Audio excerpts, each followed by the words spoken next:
Guys, sitting here going over your home WOD, BergFit, and CrossFit for tomorrow morning. So you'll be seeing this in the morning, obviously, the day of. For our home WOD, you guys, we've got some running intervals. So for every 4 minutes for 12 minutes, you're running 400 meters. Your score is your 400-meter run time per round. The goal is to, sprint it out, rest and recover, recoup, and try to repeat those times. Keep them within at least 10 to 15 seconds of each interval. So not having too big of a difference between each round. We don't want to lose that pacing. And then our Metcon is 5 rounds, 1 minute of sprawls, 1 minute of rest, 1 minute lateral hops, 1 minute rest. We've done a couple of these combos.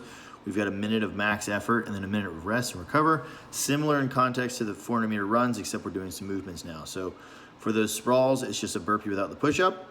And then you're resting, recouping, and then you have your lateral hops. You can choose to jump over something with some height, like a brick, a dumbbell, a PVC, or just a crack in the ground. Does not matter.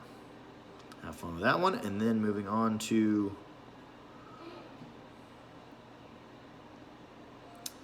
BergFit. So we got 2 Metcons for BergFit. The first one, they both are very complementary of each other. So same sort of mechanics, just slightly different movements. Really cool setup here.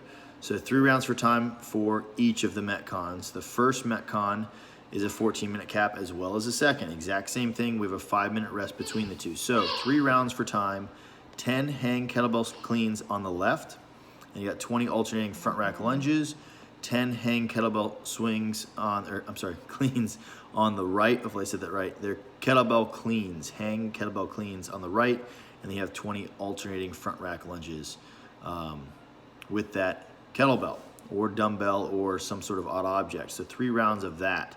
Cleans and front rack lunges.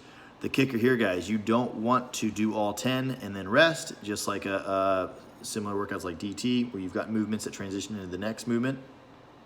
Rest on 8 or 9, and then finish that last rep or 2. Hold that kettlebell up in that front rack position and do as many of those lunges as possible. So trying to get through those lunges, you don't have to pick it all back up again. You're saving yourself some reps if possible.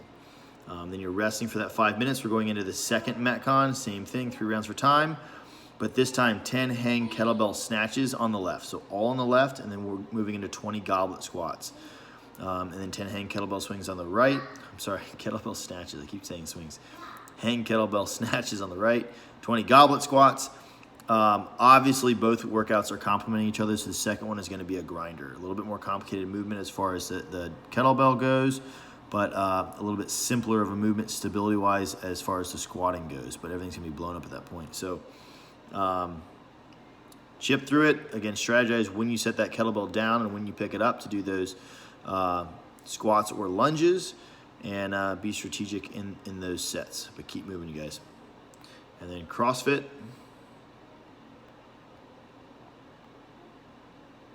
We've got a snatch complex, snatch and overhead complex for our skill. So it's a snatch plus 5 overhead squats. Does not matter the style of snatch that you want to do, muscle snatch, power snatch, or squat. If you do a squat snatch, that first rep will count towards your overhead squats. And then you're performing 5 overhead squats. That is your skill.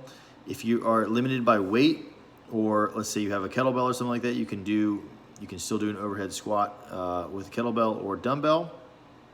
But if you did, or just a PVC is fine. Work on technique, perfect positioning, staying tall, keeping those knees from collapsing, and not pitching forward in the torso. So staying super tall in those squats. You can treat them as tempo, again, if you are limited by weight, to give yourself a little bit more of a challenge.